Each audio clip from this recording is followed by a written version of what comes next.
Sense Terra és un dels moviments més importants, no només de Brasil, sinó de tota Amèrica Llatina.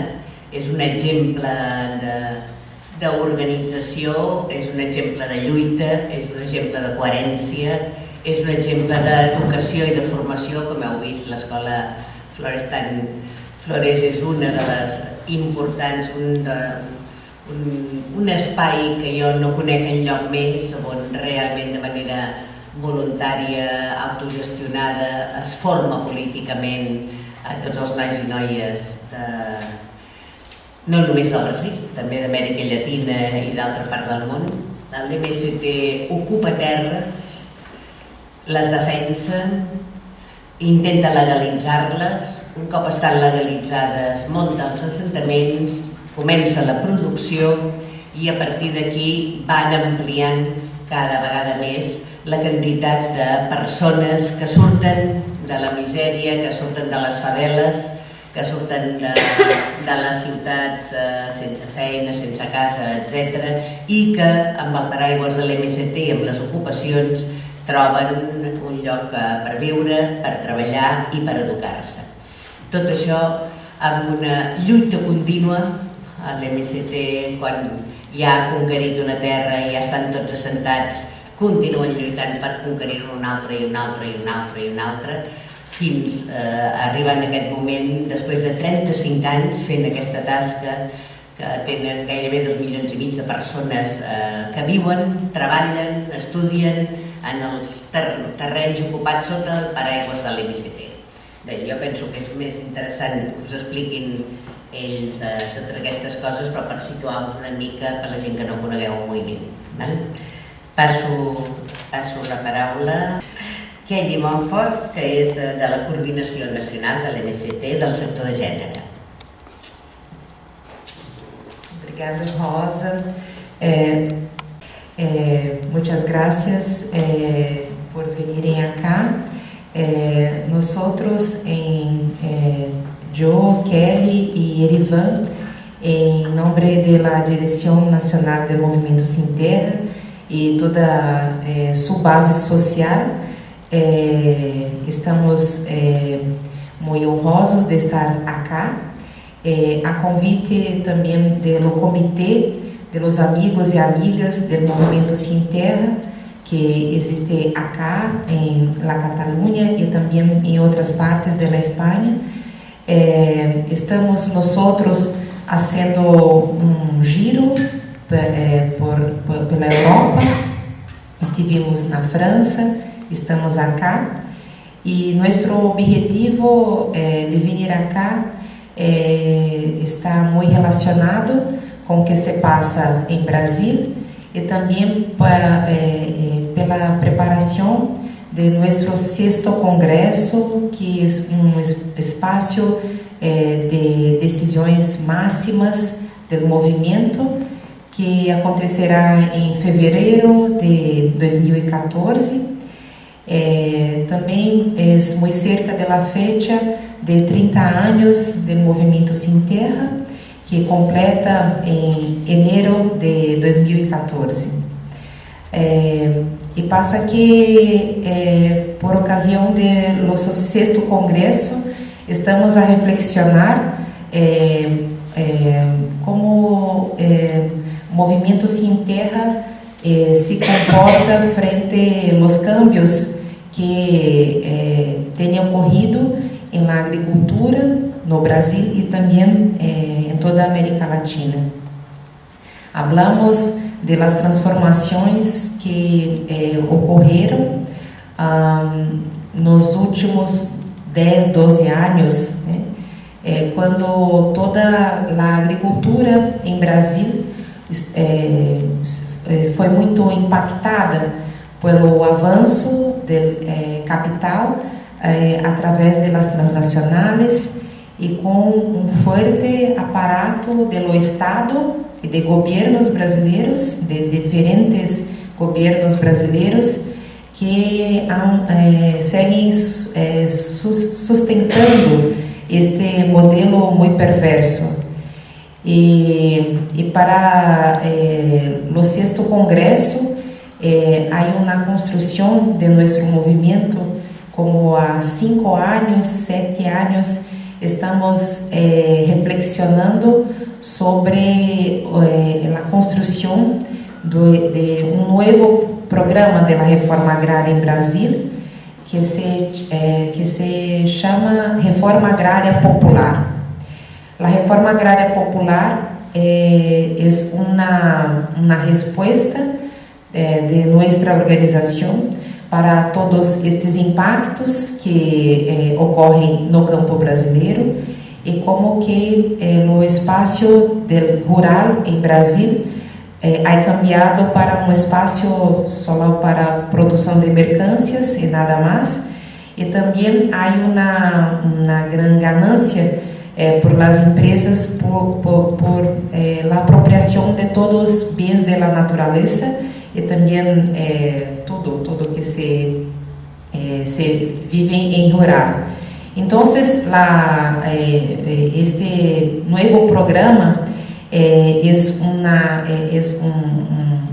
uma plataforma muito general, porque a realidade que vivimos em campo, em Brasil, no rural em Brasil, não solamente impacta nosso movimento, os acampamentos e assentamentos da luta por la terra. Passa que o impacto também ocorre com todas as populações indígenas, todas as populações do campo e floresta que vivem em Brasil, sejam elas indígenas, quilombolas, pequenos pescadores, e toda a gente que vive em campo, que também segue muito impactada por todo este modelo.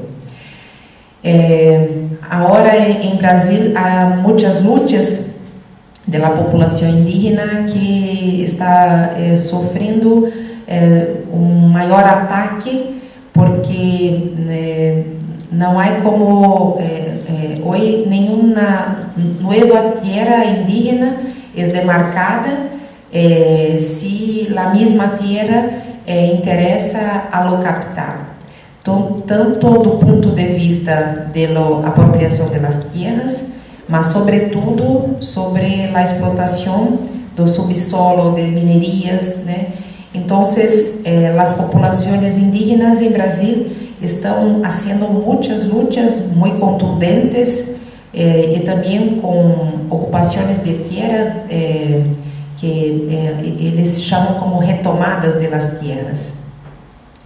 E este conflito indígena em Brasil que ha explodido, né, também há um encontro com as lutas do movimento sem terra, as lutas pela defesa da terra, da reforma agrária, e se encontra também com as áreas de populações quilombolas, que tampouco também estão sendo reconhecidas, né, em seu direito, porque são terras de escravos, né, em Brasil, e toda a gente que vive em campo está muito impactada, e por isso mesmo há um grande clima para que e uma oportunidade para que esses pueblos se fortaleçam em uma aliança. E assim se está acontecendo, está passando em Brasil. E por outro lado, a Reforma Agrária Popular também é um programa que faz um diálogo muito forte também com a população que vive em la ciudad, que representa a grande maioria da população em Brasil, que são cerca de 190 milhões de pessoas. Desta população, há cerca de 14% que vivem em lo campo. Então, a grande maioria vive na cidade. E também a população da cidade também começa a perceber os impactos deste modelo muito forte que ha desarrollado nos últimos 10, 12 anos. Então, os efeitos para as populações que vivem na cidade são precisamente os efeitos de todo o impacto ambiental e também todo o impacto de um modelo de agricultura que é para garantizar a reprodução do capital. Há um consumo muito grande de todos os produtos do capital e precisamente também há uma grande preocupação em las populações que vivem na cidade em relação ao uso intenso de agrotóxicos. Lamentavelmente, desde 2011, o Brasil ocupa a posição do país que mais consome agrotóxico em todo o mundo. A cifra está na casa de 5,2 litros de agrotóxico por pessoa por ano. Isto resulta que muitas pessoas estão quedando enfermas, né? E há uma grande explosão de pessoas enfermas com câncer. Então, no programa de reforma agrária popular, também hace um diálogo com todas as populações que estão impactadas por isto, estão percebendo em sua saúde os efeitos deste modelo muito perverso que impacta as populações do campo, mas também impacta as populações que vivem nas cidades, principalmente por os alimentos. Então, para nós, de Movimento Sem Terra, a reforma agrária em Brasil não está superada, não é uma questão que está resolvida. Há muitas pessoas em Brasil, incluso na universidade, na academia, que já declaram que não há mais espaço pela defesa de reforma agrária em Brasil, porque por uma razão que as forças produtivas no campo já foram desenvolvidas em bases de agronegócio. Então, há muita gente na academia que defende uma posição que a temática da questão agrária já está resolvida, está superada e que a reforma agrária é algo do passado. Não? Para nós não é assim e há muitas contradições, né, ambientais, do ponto de vista do trabalho e muitas coisas. Então, para nós segue a luta. E também a luta do Movimento Sem Terra, há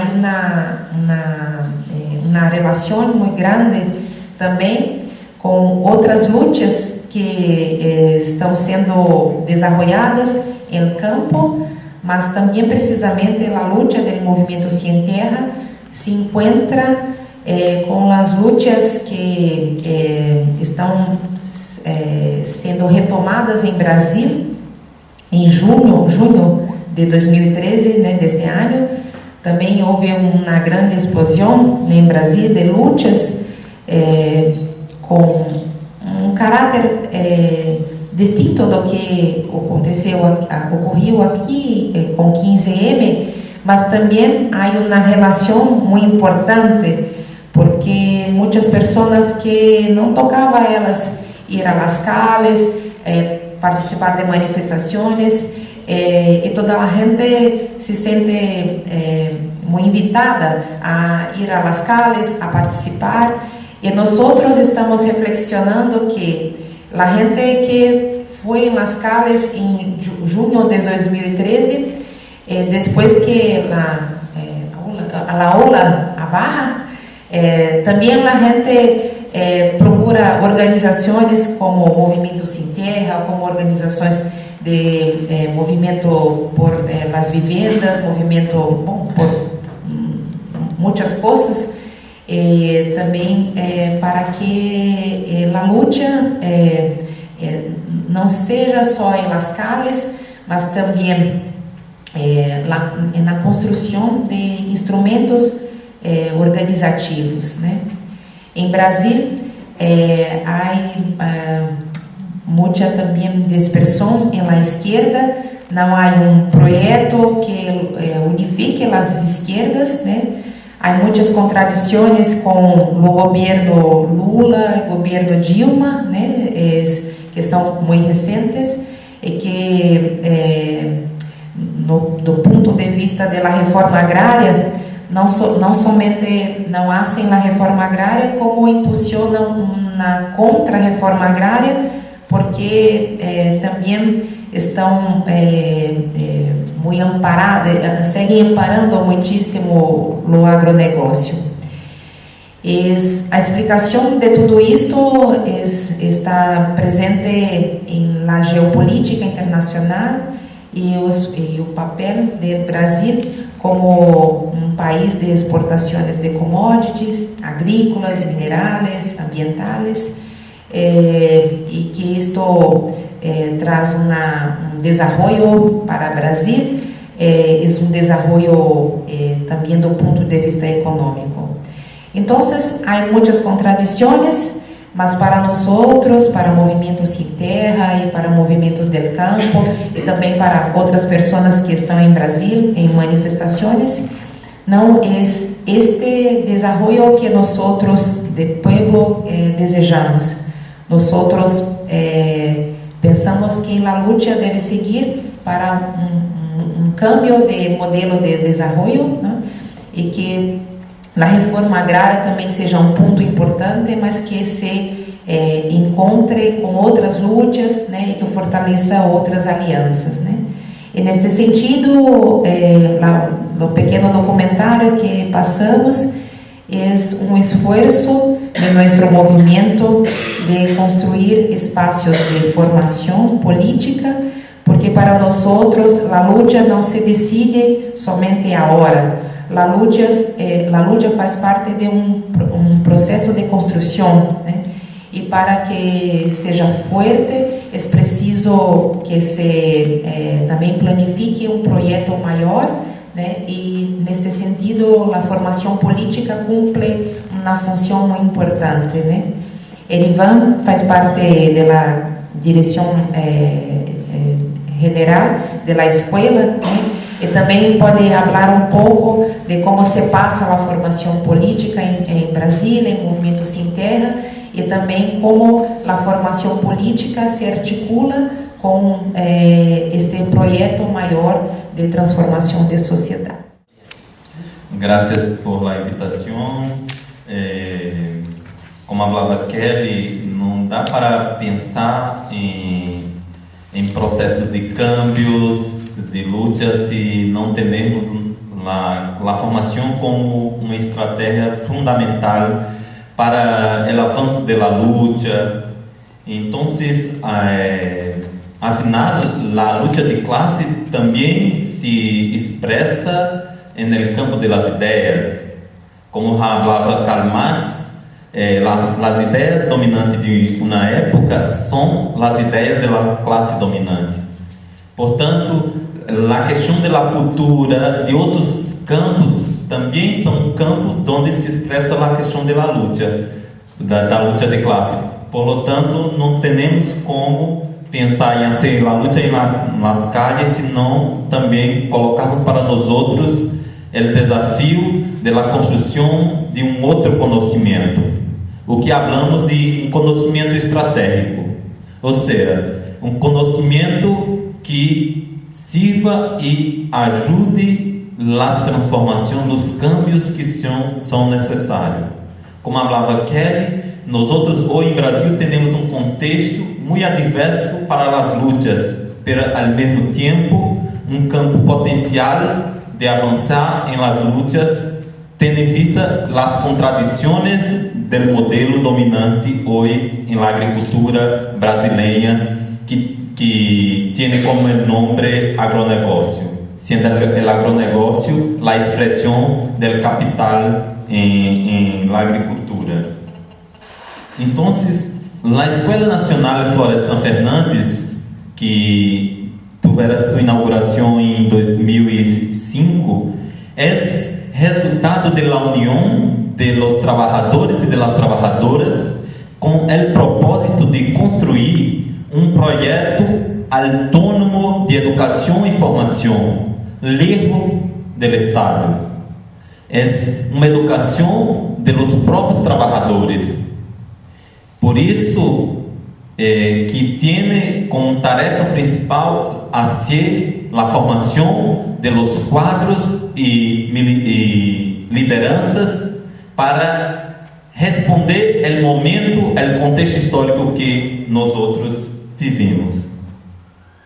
A escola hoje recebe por ano em torno de 350 a 400 estudantes em vários cursos que ocorrem em la escola hoje.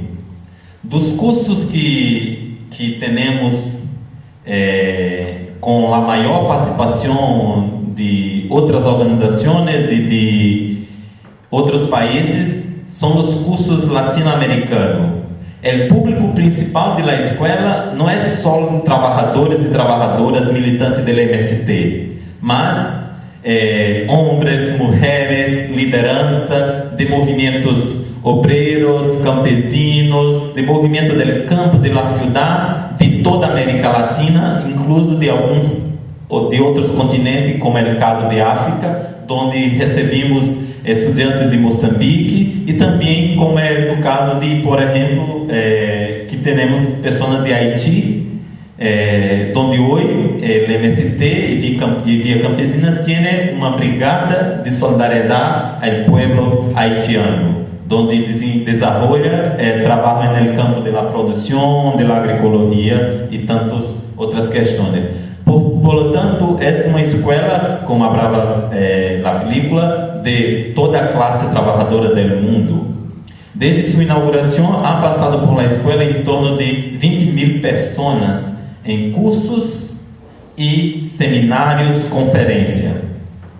Hoje, como falava, dos principais cursos que temos, um destaque para a questão do intercâmbio latino-americano de experiência.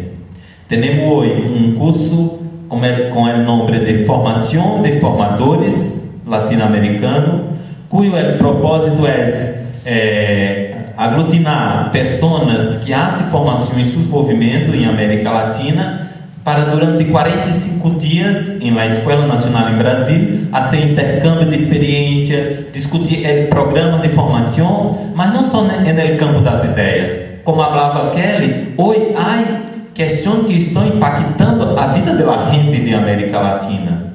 Então é necessário pensar os processos de formação com base na realidade da América Latina. Quais são as principais questões que afetam hoje a vida do povo latino-americano, como a questão do avanço do capital financeiro para a agricultura, que isso acontece praticamente em todos os países da América Latina, a questão da expropriação dos recursos naturais, uma realidade muito comum praticamente em todos os países da América Latina. Por lo tanto, há uma questão objetiva da realidade que nós outros, enquanto formação, não podemos olvidar. Temos que trabalhar com base em los conflitos, as questões da realidade do povo latino-americano. Por lo tanto, durante 45 dias, acima do debate e como, mais que isso, como fazer com que as bases de los movimentos possam, para além de fazer a luta, o embate direto contra estes projetos, ter consciência, conhecimento destes impactos, não só em termos locais, mas em termos generais de toda a América Latina. Um outro curso que nós outros temos em nossa escola é um curso um tantinho mais largo, que é Teoria Política Latino-Americana. Durante 3 meses, reunimos jovens de toda a América Latina para discutir, pensar a América Latina também a partir dos pensadores latino-americanos. Então, há uma diversidade de pensadores, intelectuais, militantes, intelectuais orgânicos que han contribuído para uma reflexão de América Latina, desde os pueblos da América Latina. Claro que compreendendo a América Latina el mundo, né? Hoy, a divisão do trabalho no mundo, América Latina, por exemplo, cumpre uma tarefa específica, né? Então, o curso latino-americano de teoria política tem como objetivo também ser esse momento de intercambiar experiências para além allá de la escola. Durante esses 3 meses, os jovens saem, vão conhecer as experiências da periferia, das cooperativas, dos assentamentos do movimento Sem Terra. Ou seja, cada 3 meses não só estudando, mas também fazendo intercâmbio, conhecendo outros espaços. De maneira geral, na escola é esse espaço dos trabalhadores de apropriação de conhecimento. Tendo em vista que no caso do Brasil, nós outros colocamos a questão da formação enquanto sentido geral, mas também a escolarização, porque em nosso caso nós outros temos a educação formal é algo muito temprano em nossa sociedade. A universalização da ensinância primária, por exemplo, é da década de 90. Antes que isso, nós outros não tínhamos uma universalização. Por lo tanto, qualquer movimento social que queira ser cambio, é necessário ter a questão da formação como uma das questões estratégicas. Sobretudo, no nosso caso de Brasil, que hoje temos mais de 15 mil milhões de pessoas, milhões de pessoas que não sabem ler nem escrever. Isso são os dados oficiais, pero em la prática é muito mais pessoas, em torno de 50 mil, que falamos de analfabeto funcional, que é aquele que sabe pouquitas coisas, pero em la realidade não conhece, não consegue muitas vezes tomar o autobus porque não sabe ler ou não sabe outras coisas. Ou seja, uma realidade um tanto complicada. Por isso que desde o princípio o movimento ha colocado a questão da educação e da formação como uma das questões centrais, porque nós outros não temos como fazer câmbio com uma população que não sabe ler nem escrever, com uma população analfabeta. E nesse sentido que nós outros construímos a Escola Nacional Florestan Fernando como essa ferramenta também de emancipação, né? Porque sem uma teoria revolucionária, como já diziam os clássicos, não há prática revolucionária.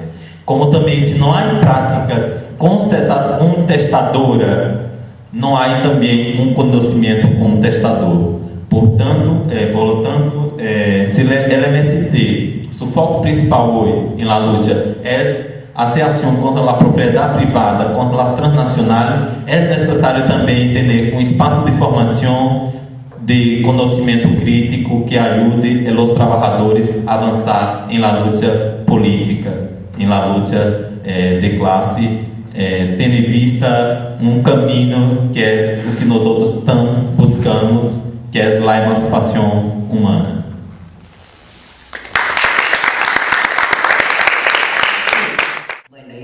Pienso que para mí, a nivel personal, una de las cuestiones que siempre más me ha impresionado, emocionado y gustado y etcétera del MST es justamente esta pasión por la educación, esta importancia por la formación.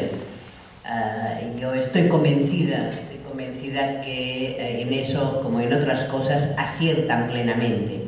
O sea, no es posible la lucha, no es posible el cambio, no es posible este otro mundo, no es posible enfrentar este capitalismo feroz sin una educación, sin una formación de nuestros niños, niñas y sobre todo de nuestros jóvenes y nuestros adultos. Una educación que es una educación ideológica.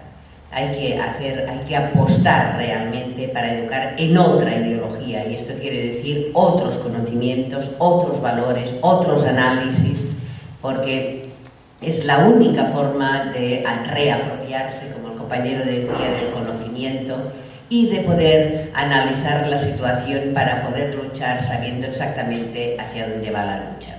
¿Cuál es la realidad organizativa del MST en el territorio de Brasil, en cuanto a estados, en cuanto a asentamientos, campamentos? ¿Cuál es la posición actual del gobierno respecto al MST? Ha habido movilizaciones muy importantes en Brasil en la última etapa. Parecían que surgían de un aumento del transporte, pero que detrás de eso había toda una situación de descontento de la población que no se podía canalizar a través de otras luchas sindicales, y que la gente salió a la calle. ¿Cómo ha participado el MST y cómo ha visto el MST esas luchas?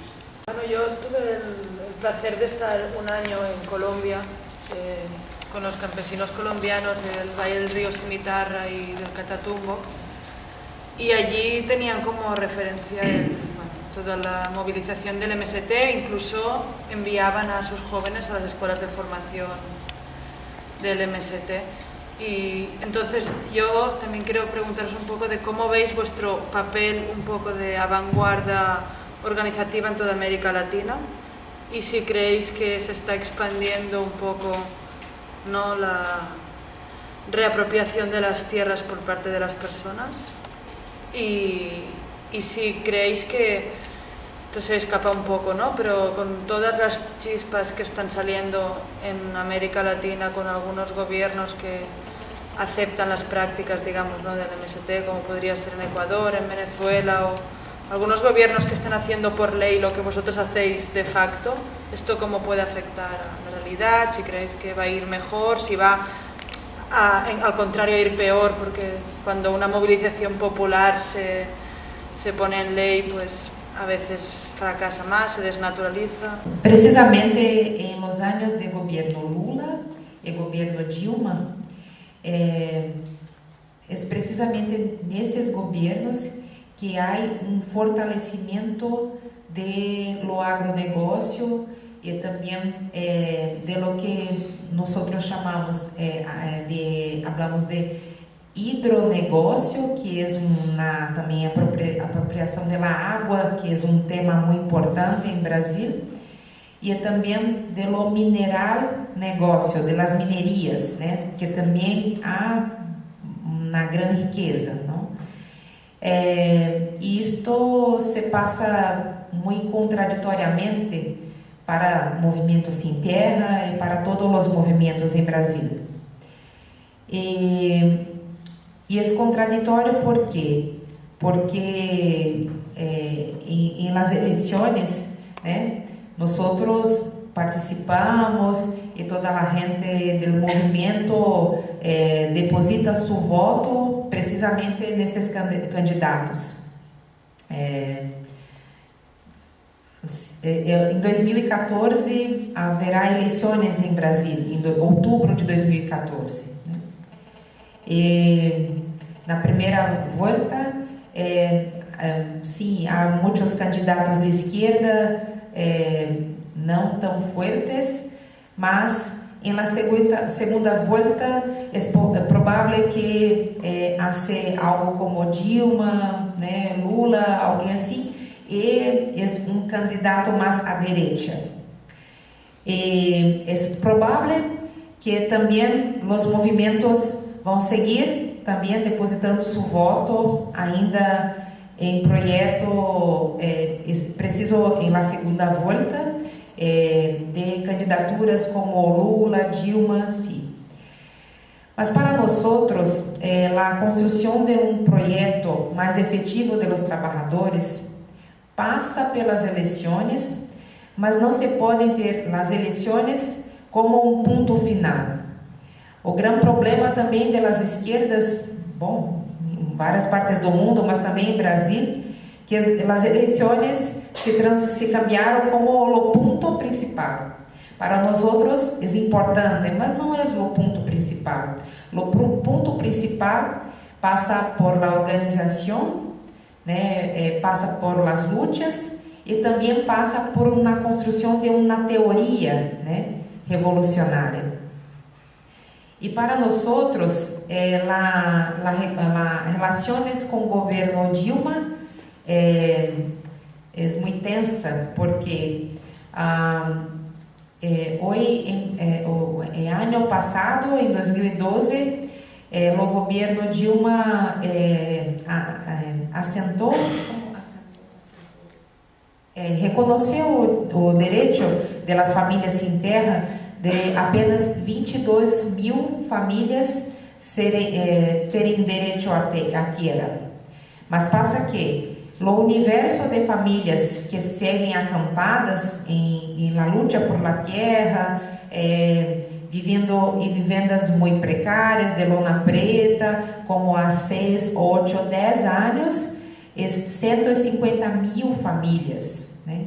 Então, assentar 22.000 famílias é muito pequeno, não é? É um número muito inexpressivo.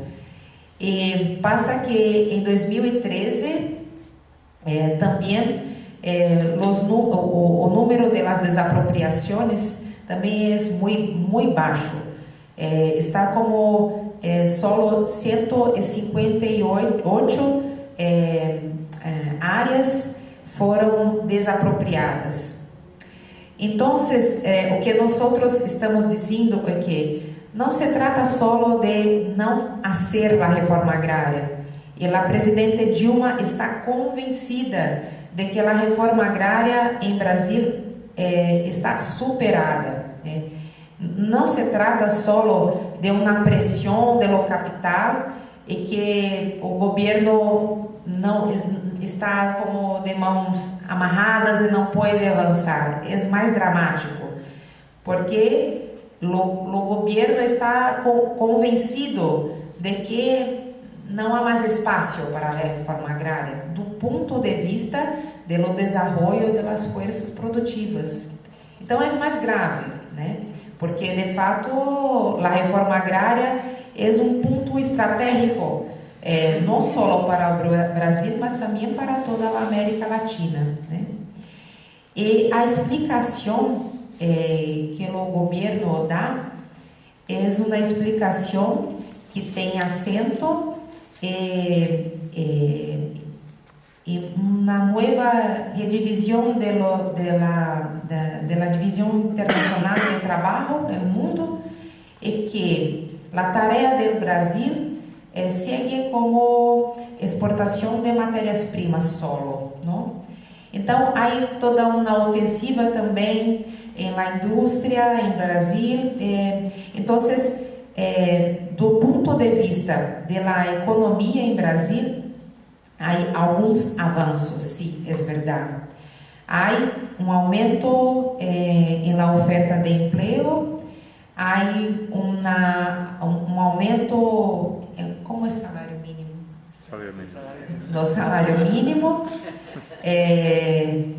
Há uma oferta de construção de vivendas através de programas de governo, há programas de transferência de renda, né? Então, a explicação de governo é o que há sustenido uma melhora, mesmo que não estrutural, mas uma melhora conjuntural para a economia do Brasil, é precisamente as exportações e também as exportações do que sai de campo. Então, há uma opção política de governo, né, por la maioria da população em Brasil que vive em la cidade, não? Então, o compromisso histórico do Partido de Trabalhadores e do governo Lula e Dilma com a reforma agrária, né, este compromisso histórico é menor, é de menor valor do que as melhoras no conjunto da economia. Então, esta é uma questão muito contraditória, porque para nós outros, as melhoras na economia em Brasil são solamente conjunturais, porque não há muitos cambios estruturais, né? Então, nós outros também estamos mirando muito, por exemplo, o o que se passa na China, o que se passa em outras partes, porque se a China decide que não vai mais consumir o minério que sai de Brasil, da Amazônia, bom, o que se passa em Brasil? Então, é uma economia muito frágil e que a soberania dos pueblos está muito ameaçada, né? Também há muitas discussões em Brasil sobre a riqueza que se ha descoberto do pré-sal, né? Do petróleo, né? Quando veníamos acá na Europa, estava havendo muitas manifestações em Brasil, porque foi o primeiro leilone, né? Sim. Assim, de um campo do pré-sal. Então, para nós, a riqueza, a descoberta do pré-sal é importante, do ponto de vista da soberania do pueblo, mas há uma apropriação pelo capital e rapidamente também o governo se põe para, né, que se privatize tudo e assim se passa. Os próprios trabalhadores em Brasil de petróleo fizeram uma elga, né, uma greve, e foram muito reprimidos também. O governo mobilizou a Força Nacional para deslocar até Rio de Janeiro para garantizar a privatização.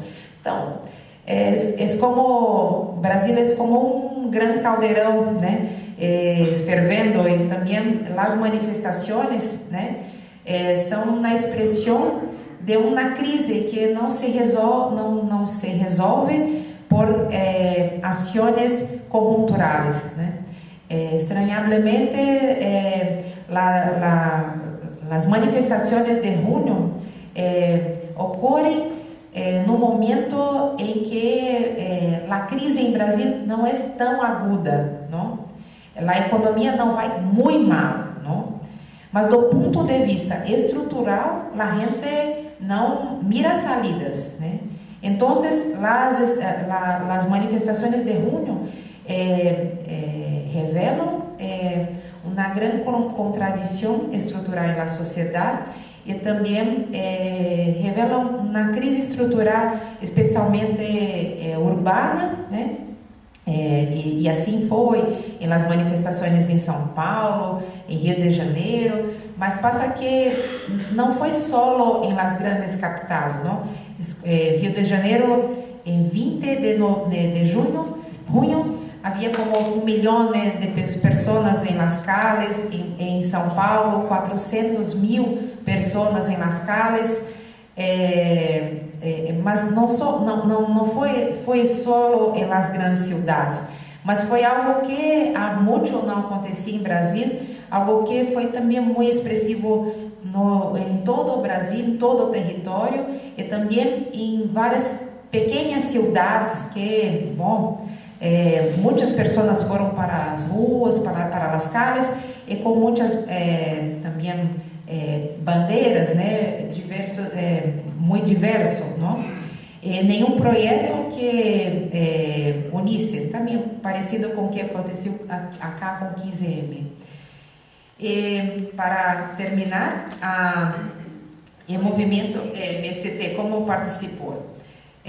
Nós estávamos no início de junho com um acampamento em Brasília, na capital do Brasil, há 3 meses, né? Na luta por la reforma agrária, pressões em governo, sim. E como 5 de junho, nós decidimos vamos regressar a nossos estados, departamentos, né? Vamos regressar porque vai iniciar a Copa das Confederações e não haverá nenhuma luta em Brasil. Nós pensávamos assim. E também nós, muitos partidos, movimentos sociais, fomos surpreendidos, porque aconteceu em Brasil, acho que ninguém poderia prever uma coisa tão impressionante como aconteceu. E nós também rapidamente nos somamos na luta, pasa que as lutas tiveram um caráter mais de las lutas urbanas, não? Mas como foi uma coisa em todo o território em Brasil e também em muitas cidades muito pequenas e o movimento está muito territorializado, também nós fomos nos somando, nos unindo para essas lutas. Especialmente em São Paulo havia uma resistência, em São Paulo e Rio de Janeiro havia uma resistência contra color rojo, não? Sem partidos e também sem movimento sem terra, coisas assim. Mas onde foi possível, sim, nós participamos e também entendemos porque a gente diz sem partidos, né? Porque há muito tempo os partidos não fazem trabalho de base, não há formação política, estão perdendo sua referência, né? Enquanto um diálogo com a sociedade, né? Então nós estamos participando, estamos mirando também com cuidado o avanço das direitas em dominar e se apropriar de todas essas manifestações, mas nós vimos como algo muito positivo e importante e que as esquerdas, sejam os movimentos, os partidos, têm que trabalhar muito para que suas propostas tenham algum ponto de apoio e de aliança possível com o que está ocorrendo, porque as manifestações de junho não cessaram, né? Mas há um processo contínuo com os professores, com outros grupos, então nós nos somamos a essas lutas todas. De maneira general, em relação aos aspectos mais organizativos do movimento, hoje, como falava Kelly, em Brasil há 150.000 famílias acampadas, sendo que deste total, 90.000 são de base do movimento sem terra. E a maioria estão concentradas no Nordeste brasileiro, né? Onde hoje a maior base social do movimento sem terra está no Nordeste do Brasil. Temos mais de 1 milhão de pessoas que estão como base social do movimento e estamos em 24 províncias. No total, nós temos mais de 2.000 escolas públicas em nossos territórios e que essas escolas públicas são escolas oficiais, pero estão em nossos territórios, mas nós outros também hacemos um trabalho de formação junto a essas escolas, como vai mostrar no documentário que os compas fizeram. E temos em torno de 40 centros de formação parecido, do ponto de vista do projeto pedagógico, com a Escola Nacional Florestan Fernandes. Então, a escola é a referência para estes centros de formação hoje no próprio movimento. Do ponto de vista de pensar hoje a questão da América Latina, dos governos, dos movimentos, é fato que temos que em América Latina tiveram alguns câmbios do ponto de vista dos governos, que se tornaram governos, alguns governos populares, e o povo ha tenido algumas conquistas pontuais, sobretudo em Venezuela, os grandes câmbios que tiveram em este país, né? É uma grande referência do ponto de vista de um governo realmente comprometido com o pueblo, que ha hecho algumas coisas com todos os limites e contradições que há, mas em geral, de ponto de vista de América Latina, e como nós outros temos nos articulado enquanto movimento. Há hoje dois grandes espaços de articulação. Um é a própria Via Campesina, né, e CLOC, com o espaço de articulação dos movimentos campesinos de América Latina, e também a própria ALBA dos movimentos sociais. Então são duas grandes frentes de articulação e atuação de nós outros junto com outros movimentos. E isso se dá não simplesmente porque nós outros achamos simpático encontrar outros movimentos, né, hablarmos, não, porque lá a realidade está dizendo que ou nós outros nos juntamos pero a realidade não estamos falando do movimento imediato, mas como algo em torno de 20 anos, sobretudo na última década, com esses grandes projetos, com o avanço do capital financeiro para a agricultura, que han impactado todos os países da América Latina, né? Como eu falava, sobretudo na exploração de los trabalhadores, mas na exploração de los recursos naturais. E neste caso, mais que nunca para nós do Brasil, é um tanto complicado, não enquanto movimento, porque antes não falávamos de Brasil tendo uma postura em América Latina, em termos de economia, com tanta força como temos na última década. Então, antes, nós outros, enquanto América Latina, as bandeiras principais eram quando o Império norte-americano era nossa bandeira principal, por exemplo, na década de 90. Hoje, quando reunimos o movimento de América Latina, é complicado que o Brasil, para estes países, para os movimentos, aparece como uma espécie de subimpério que ha cumprido uma tarefa de dominação em parte dos países da América Latina. Então, temos aí uma contradição muito forte para tratarmos, né? E o que ha ocorrido em alguns casos? Por exemplo, o governo brasileiro e o Estado brasileiro, quando vai a alguns países destes, se vai no solo, se vai com muitos empresários brasileiros, sobretudo hoje tem atuado em alguns pontos específicos, como se fosse uma disputa do território contra algumas empresas, por exemplo, norte-americanas. O Brasil tem avançado com empresas brasileiras, com financiamento do banco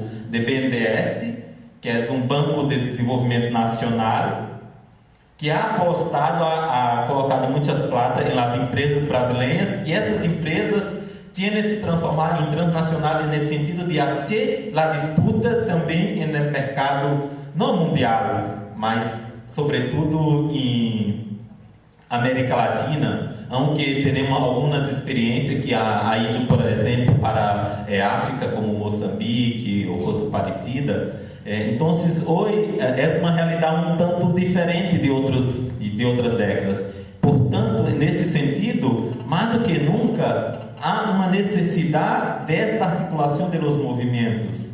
E por isso nós nem nos consideramos como uma vanguarda, porque temos sido impactados igual nesses projetos. Por exemplo, Itaipu é uma hidrelétrica de Brasil que nós outros teníamos, enquanto povo brasileiro, sacávamos os recursos naturais, que no caso da água do povo paraguai, e não pagávamos quase nada para o povo paraguai, ao contrário, cobrávamos sua energia muito mais cara. Então, mira o comportamento, pero claro que no caso de Itaipu, o povo de Paraguai chamou o Brasil para a conversa. Vamos falar de que não aceitamos mais sermos explorados por Brasil. O mesmo caso aconteceu com Bolívia, quando o exército boliviano entrou em Petrobras em Bolívia e disse: não, acá temos que falar, não dá para ser assim. Então, vivemos uma realidade bastante complicada hoje em América Latina, mas ao mesmo tempo um potencial de luta, porque como há coisas que há nos impactados, são as mesmas empresas em muitos casos, aí tem um potencial também de nossa articulação frente a estas empresas. E para finalizar, eu creio que só há uma saída, é a unidade dos movimentos e do povo do continente, e para isso é necessário algumas coisas, entre elas a organização. A organização implica uma coisa que os partidos olvidaram, que é o trabalho de base, como falava Kelly. Ou seja, ir para o povo, ir para os lugares onde as pessoas estão sendo afetadas por esses grandes projetos. A luta como uma ação direta de protesto junto a essas empresas, como o caso do Brasil, por exemplo. As mulheres, em mês de março, têm claro que sua principal luta é contra o capital, como expressão das transnacionais brasileiras. Então, a ação das mulheres do movimento e da beca business radical, no sentido que vão a essas empresas, que há sim protestos, incluso protestos radicais, ocupando essas empresas, destruindo parte, por exemplo, de produtos transgênicos, de plantações transgênicas, como foi o caso nas plantações de monocultivo, como é o caso do eucalipto em 2006, onde fizeram uma ação radical em uma empresa em Brasil. Ou seja, as empresas hoje são uma das grandes del foco de luta de los movimentos, creio que não só do Brasil, mas de toda a América Latina. E por fim, a formação. Sem informação, sem um processo de auto-organização, de autoestudo, de automapeamento, não é possível seguirmos avançando. Incluso para tentar compreender quem é nosso inimigo, porque nosso inimigo há uma metáfora cambiado, não só um processo de câmbio, ele há um processo de metamorfose, né? Ou seja, continua com sua base originária, com sua gênese, pero ha se cambiado de acordo com o tempo e a realidade, mas continua sendo um modelo perverso que explora os trabalhadores e que, sem dúvida, só a organização dos trabalhadores é a clave fundamental para que siga avançando e a defesa da natureza e, por lo tanto, da vida.